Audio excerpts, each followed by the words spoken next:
اور سب سے پہلے آپ کو بتائیں پاکستان نے T20 سیریز کے تیسرے میچ میں جنوبی افریقہ کو 4 وکٹوں سے ہرا دیا۔ یوں سیریز 1 کے مقابلے میں 2 فتوحات سے اپنے نام کر لی۔ ایک موقع پر پاکستان نے 2 وکٹوں کے نقصان پر 120 رنز بنا لیے تھے۔ جیتنے کے لیے صرف 20 رنز درکار تھے، مگر اس موقع پر پاکستان کی مزید 4 وکٹیں گر گئیں۔ بالآخر پاکستان نے ہدف 19ویں اوور کی آخری گیند پر حاصل کر لیا۔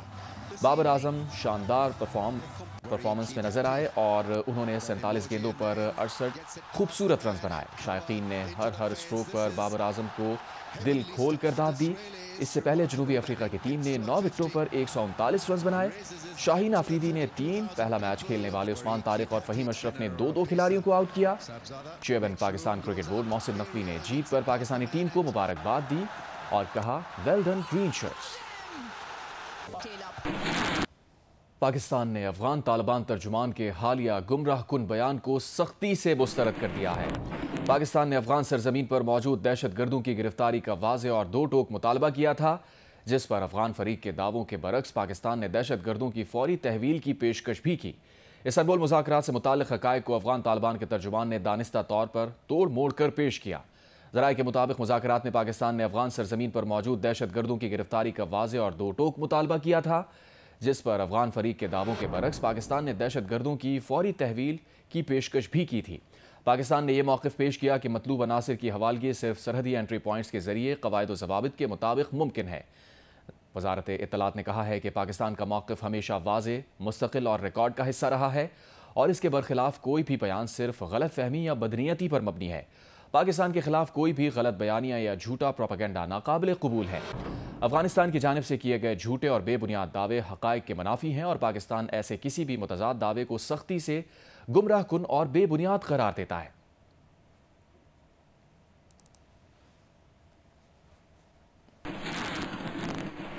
افغان ترجمان کے بیان پر وزیر دفاع خواجہ آصف نے کہا ہے کہ یہ بات واضح کر دوں کہ پاکستان کی سیکیورٹی پالیسی اور افغانستان سے متعلق پاکستان کے جامع طرز عمل پر تمام پاکستانیوں کا مکمل اتفاق ہے، جن میں پاکستان کی سیاسی اور فوجی قیادت شامل ہے۔ انہوں نے کہا افغان طالبان سرکاری بھارتی حمایت یافتہ دہشت گرد کی انتہا دھوکے بازی اور بربریت سے سرپرستی کر رہی ہے، جس سے پاکستان خاص طور پر خیبر پختونخوا کے شہری اچھی طرح آگاہ ہیں اور انہیں طالبان سرکار کے ارادوں اور رویے کے بارے میں کوئی شک و شبہ نہیں ہے۔ خواجہ آصف نے کہا کہ یہ غیر نمائندہ طالبان سرکار ہے جسے اندرون ملک اختلافات کا سامنا ہے اور جو افغانستان کے نسلی گروپس، خواتین، بچوں اور اقلیتوں پر مسلسل ظلم کی ذمہ دار ہے اور اظہار رائے، تعلیم اور نمائندگی کا حق نہیں دے رہی۔ 4 سال کے اقتدار کے بعد بھی طالبان سرکار بین الاقوامی برادری سے اپنے وعدے پورے کرنے میں ناکام رہی ہے۔ دوسری جانب اپنے شہریوں کو سرحد پار دہشت گردی اور خارجیوں کے انحرافی نظریات سے بچانے کے لیے پاکستان کی پالیسی متفقہ اور غیر متزلزل ہے۔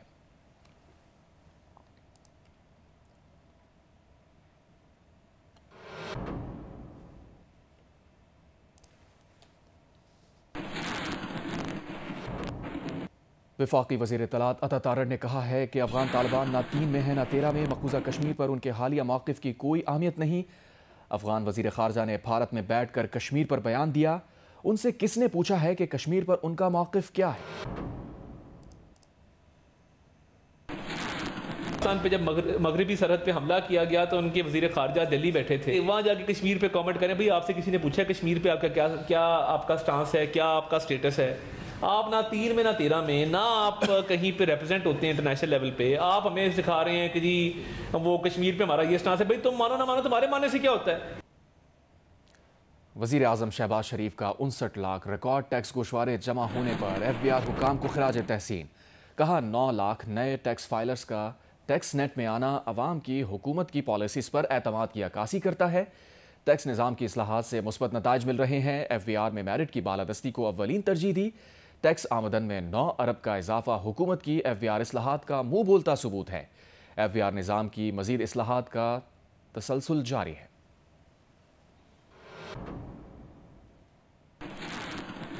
صدر مملکت آصف علی زرداری نے گلگت بلتستان کے جشن آزادی کی تقریبات میں شرکت کی، پریڈ کا معائنہ کیا۔ اس موقع پر خطاب میں صدر زرداری نے کہا بھارت جو کچھ کر رہا ہے کسی سے ڈھکا چھپا نہیں۔ بھارت میں مسلمانوں کے ساتھ ظلم کا بازار گرم ہے۔ بھارت مسلمان اکثریتی علاقوں کو اقلیت میں تبدیل کرنے کی کوشش میں لگا ہے۔ مقبوضہ کشمیر کی آزادی وقت کی ضرورت ہے۔ آپ نے 1947 میں خود اپنے ہاتھ سے جہاد کر کے پاکستان کو ساتھ ملنے کا اخلاق کیا. آپ کو پورا پتہ ہے کہ انڈیا میں ہمارے ساتھ مسلمانوں کے ساتھ کیا کیا ہو رہا ہے، وہ کیا کیا کر رہے ہیں. ہر جہاں مسلم میجورٹی ہے وہاں ان کو مائنورٹی بنانا چاہ رہے ہیں. وہ بھائی ہمارے جو انڈین آکوپیشن کے شکار ہیں ان کو بھی پتہ پڑے کہ ان کی آواز پاکستان گلگت بلتستان سے بھی لگا رہا ہے. ہماری پرائورٹیز صاف ہیں. ایڈوکیشن آپ کو ملنی چاہیے، ہیلتھ ہونی چاہیے، اور ہر جگہ سکول ہونے چاہیے. آپ کے ہاں بے شمار معدنیات ہیں. آپ کا پانی جو ہے اس سے بجلی بنائی سکتی ہے. ٹورزم آپ کے ہاں اتنا ہو سکتا ہے جس کی انتہا نہیں ہے. آج ہی میں کمانڈر صاحب سے بات کر رہا تھا اور یہ سوچ رہا تھا کہ اس طرح کے جہاز جس پہ میں آیا ہوں یہ اتنے مہنگے نہیں ہیں. تو گلگت بلتستان کو اگر اپنی ایئر لائن مل جائے تو اس میں کیا عیب ہے.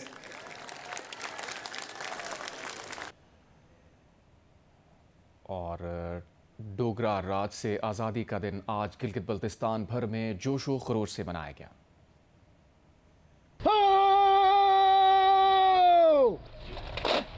گلگت میں جوٹیال ہیلی پیڈ پر ہونے والی پریڈ اور مرکزی تقریب میں صدر مملکت آصف علی زرداری نے خصوصی طور پر شرکت کی.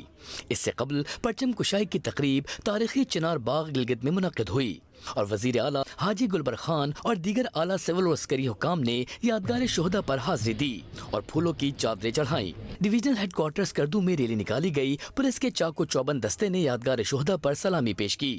اس دور میں رنگا رنگ تقریب میں شہریوں نے رقص کیا. بچے بوڑھے سب لطف اندوز ہوئے.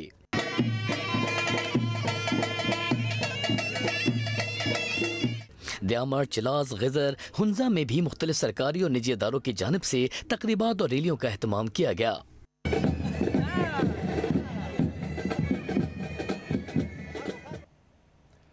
پاکستان نے بھارت کے لیے کام کرنے والا اعجاز ملا نامی مچھیرا گرفتار کر لیا.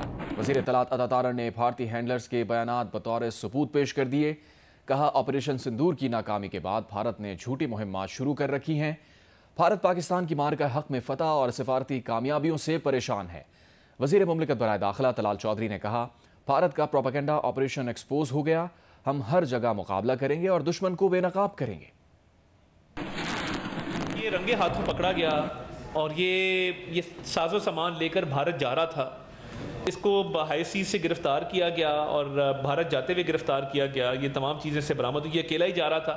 اس کو کچھ پیمنٹ بھی کی گئی ہے. اس کی بھی تفصیلات ہمارے پاس ہیں.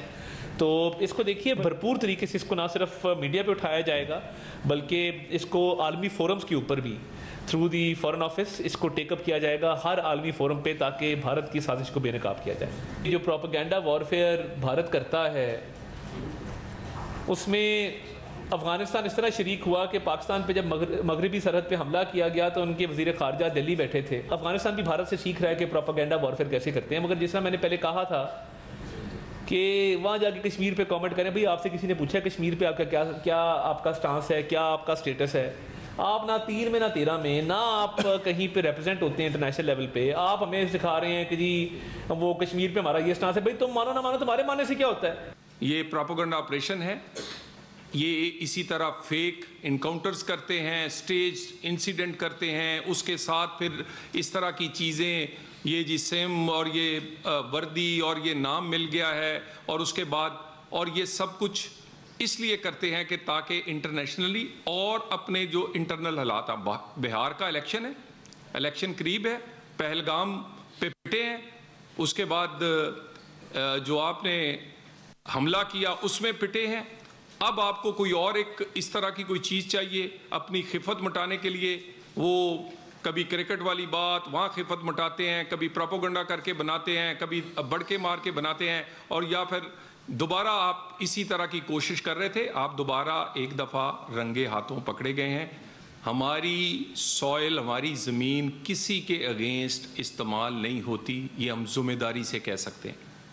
اور ہم یہ بھی نہیں چاہتے کہ کسی کی زمین یا پروپیگنڈا ہمارے خلاف استعمال ہو، پروکسیز کی صورت میں ہو.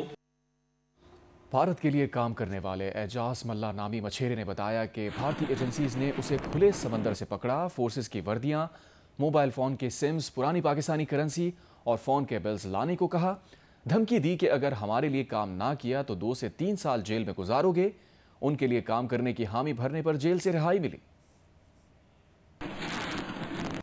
اور آگے بڑھتے ہوئے آپ کو بتائیں، تحریک انصاف کے رہنما شیخ وقاص اکرم نے موجودہ پارٹی قیادت پر سابق پی ٹی آئی رہنماؤں کی تنقید کو پرانا چورن قرار دے دیا. کہا پچھلے 1.5 سال میں ایسی کوششوں کو پذیرائی نہیں ملی. جیو نیوز کے پروگرام نیا پاکستان میں وہ گفتگو کر رہے تھے. جو اس قسم کے لوگوں سے جو پارٹی کو چھوڑ کے چلے گئے تھے وہ پہلی دفعہ آئی ہو. پچھلے 1 سال 1.5 سال کے دوران اس قسم کا چورن بیچنے کی کئی دفعہ کوشش کی گئی ہے اور انہی لوگوں اور اسی طرح کے کیریکٹرز کی طرف سے کی گئی ہے اور اس کو کوئی پذیرائی نہیں ملی. اسی قسم کا چورن بیچنے کی کوشش کی گئی اڈیالہ جا کے بھی. اڈیالہ بھی ان میں سے لوگ جاتے رہے ریگولر خان صاحب کی پیشیوں پہ باہر نکل کے اسی قسم کا ماحول بنانے کی کوشش کی جاتی رہی، مگر خان صاحب کی طرف سے بھی اس قسم کے جو نیریٹیوز تھے ان کو کوئی پذیرائی نہیں ملی. اور میں یہ سمجھتا ہوں کہ اب جب وہاں سے مایوسی ہوئی اور آگے ماحول دیکھا انہوں نے سہیل آفریدی کے بننے کے بعد، تو انہوں نے کوٹ لکھپت کی طرف، تو there are few people who just want to remain relevant. یہ لوگ تنقید. سندھ کے سابق وزیر اعلیٰ اور سینئر سیاستدان آفتاب شعبان میرانی کو کراچی میں سپرد خاک کر دیا گیا. مرحوم طویل علالت کے بعد ہفتے کو کراچی میں انتقال کر گئے تھے. نماز جنازہ میں وزیر اعلیٰ سندھ مراد علی شاہ، صوبائی وزراء اور دیگر شخصیات شریک ہوئیں. صدر مملکت آصف علی زرداری، وزیر اعظم شہباز شریف، گورنر سندھ کامران خان ڈسوری اور دیگر نے آفتاب شعبان میرانی کے انتقال پر گہرے دکھ کا اظہار کیا. اہل خانہ کے مطابق آفتاب شعبان میرانی کافی عرصے سے علیل تھے اور ہفتے کی شام کراچی کے علاقے ڈیفنس میں اپنے گھر پر انتقال کر گئے. نماز جنازہ ڈیفنس کی بیت السلام مسجد میں ادا کی گئی، جس میں وزیر اعلیٰ سندھ مراد علی شاہ، صوبائی وزراء، سیاسی اور سماجی شخصیات، رشتہ داروں اور دوست احباب شریک ہوئے. صدر مملکت آصف علی زرداری نے سابق وزیر اعلیٰ سندھ آفتاب شعبان میرانی کے انتقال پر تعزیت کا اظہار کرتے ہوئے کہا مرحوم شہید ذوالفقار علی بھٹو اور شہید محترمہ بے نظیر بھٹو کے قریبی رفقا میں شامل تھے. وزیر اعظم شہباز شریف نے بھی آفتاب شعبان میرانی کے انتقال پر گہرے دکھ کا اظہار کیا ہے. اس کے علاوہ گورنر سندھ کامران خان ڈسوری، صوبائی وزراء شرجیل میمن، ناصر حسین شاہ، سعید غنی، علی حسن زرداری، جام خان شورو اور دیگر نے بھی آفتاب شعبان میرانی کے انتقال پر گہرے دکھ اور افسوس کا اظہار کیا ہے.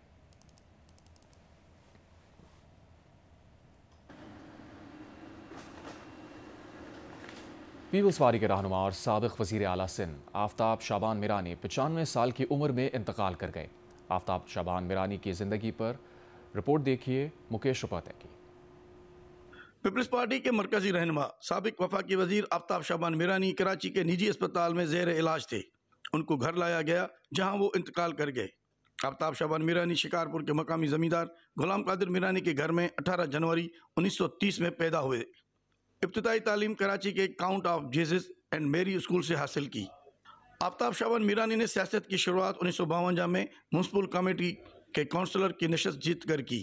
1952 سے لے کر 1956 تک کے لیے چیئرمین میونسپل کمیٹی رہے. آفتاب شعبان میرانی نے پاکستان پیپلز پارٹی میں 1985 میں شمولیت اختیار کی اور 4 دہائیوں تک اسی پارٹی میں رہے. 1990 میں فروری سے لے کر اگست تک وزیر اعلیٰ سندھ بھی رہے.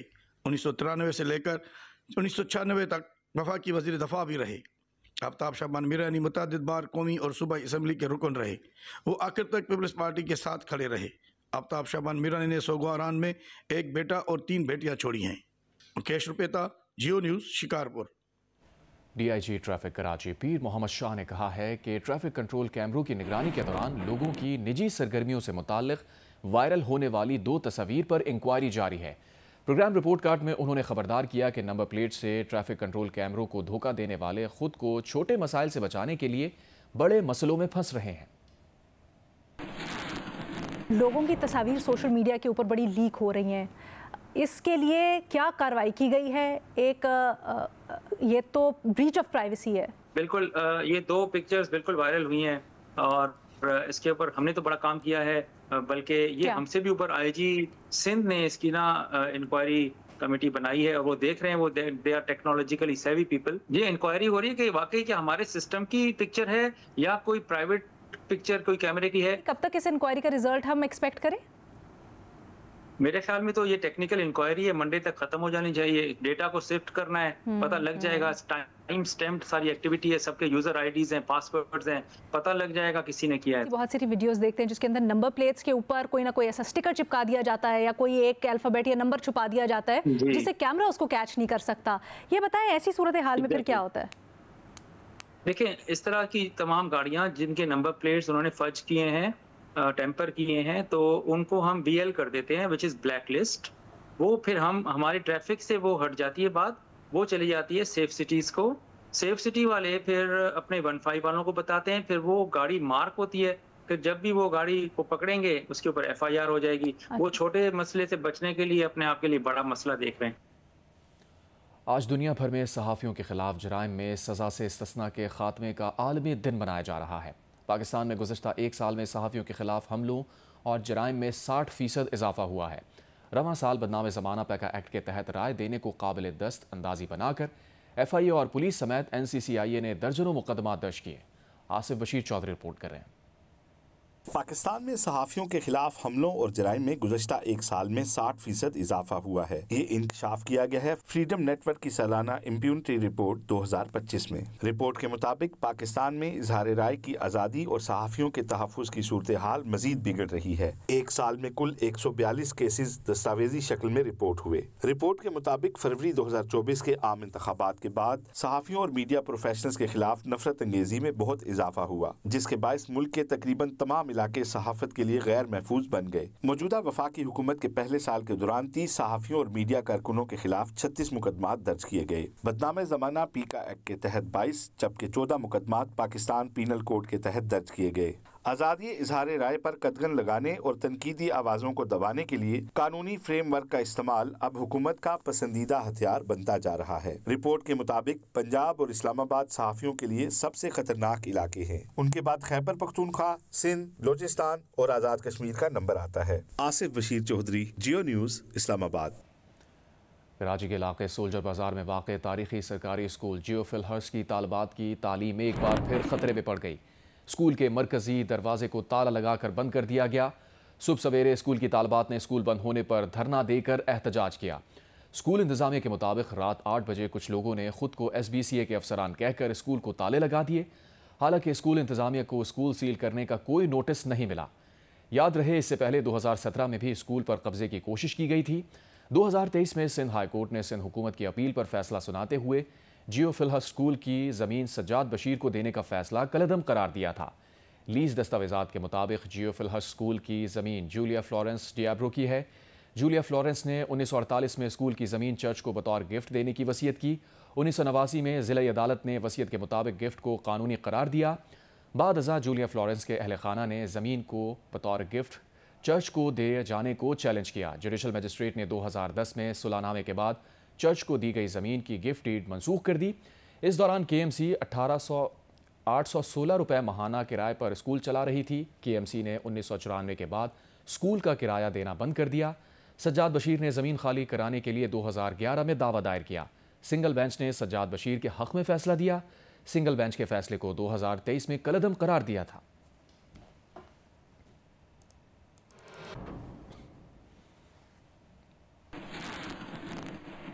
جیو اور جنگ میڈیا گروپ کے اشتراک سے جاری ورلڈ کلچر فیسٹیول کے دوسرے روز آرٹس کونسل کراچی مسحور کن دھنوں، رنگوں اور روشنی سے جگمگا اٹھی. بین الاقوامی آرٹ نمائش، تھیٹر پرفارمنس، فلمز کی اسکریننگ اور میوزیکل کانسرٹ نے ماحول کو جشن میں بدل دیا. ملکی اور غیر ملکی موسیقاروں نے ایک ہی اسٹیج پر فن کا جادو جگایا. ولید احمد رپورٹ کر رہے ہیں. ورلڈ کلچر فیسٹیول کے دوسرے روز آرٹس کونسل کراچی میں انٹرنیشنل آرٹ ایگزیبیشن کے ذریعے مختلف ثقافتوں کی جھلکیاں نظر آئیں. نیپال اور ارجنٹینا کے سفیروں نے شرکت کی. We all gathered for the humanity, for the universal peace, and for to see a better world, to paint a better world. Art is a universal language. They don't know boundaries. music and art go beyond university. اور لاہور میں school cricket cup کا آغاز ہو گیا ہے. Event میں 8 teams شریک ہیں. ہمیں اسکولز کے لیے جو بڑے شہر ہیں خاص طور پہ ان پہ، اور پھر آلریڈی ایک ہمارا اسکول کا ٹورنامنٹ چل رہا ہے جس میں پورے پاکستان سے 450 کے قریب اسکولز ہیں جو پارٹیسپیٹ کر رہے ہیں. تو اس میں سے جو ٹاپ 8 ٹیمیں ہیں یہ لاہور میں ان کا ٹورنامنٹ ہے.